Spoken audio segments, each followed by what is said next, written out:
বিশ্ব রাজনীতির দুই পরাশক্তি যুক্তরাষ্ট্র ও রাশিয়ার প্রেসিডেন্ট ডোনাল্ড ট্রাম্প ও ভ্লাদিমির পুতিনের বৈঠক হতে যাচ্ছে। কোথায় হতে পারে শীর্ষ বৈঠকটি, সেদিকে দৃষ্টি এখন বিশ্ববাসীর।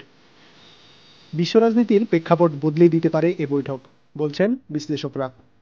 নির্বাচনে জয়লাভের জন্য ট্রাম্পকে অভিনন্দন জানিয়েছিলেন পুতিন। ট্রাম্প বলেছিলেন যত দ্রুত সম্ভব ইউক্রেনের যুদ্ধ শেষ করতে চান তিনি, সেজন্যই পুতিনের সঙ্গে বৈঠক করতে চান তিনি। বিশ্লেষকদের ধারণা, দুই নেতার বৈঠকে দুটি ইস্যু গুরুত্ব পাবে। বেশ কিছু সূত্র মতে শীর্ষ বৈঠকের স্থান হতে পারে সৌদি আরব কিংবা সংযুক্ত আরব আমিরাত। ঊর্ধ্বতন রুশ কর্মকর্তা কয়েক সপ্তাহ ধরে সৌদি আরব এবং সংযুক্ত আরব আমিরাত দুই দেশই সফর করছেন।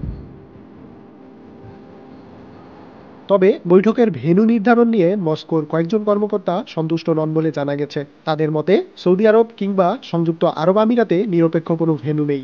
উভয় দেশই যুক্তরাষ্ট্রের সঙ্গে সামরিক ও নিরাপত্তা চুক্তিতে আবদ্ধ। তবে ট্রাম্প ও পুতিন দুই নেতাই সৌদি আরব ও সংযুক্ত আরব আমিরাতের শাসকদের সঙ্গে বন্ধুত্বপূর্ণ সম্পর্ক গড়ে তুলেছেন। বৈঠক যেখানেই হোক, তারা কি ঐকমত্যে আসবেন? যুদ্ধ কি বন্ধ হবে? কি পরিবর্তন আসবে বিশ্ব রাজনীতিতে? সেদিকেই তাকিয়ে আছেন সবাই।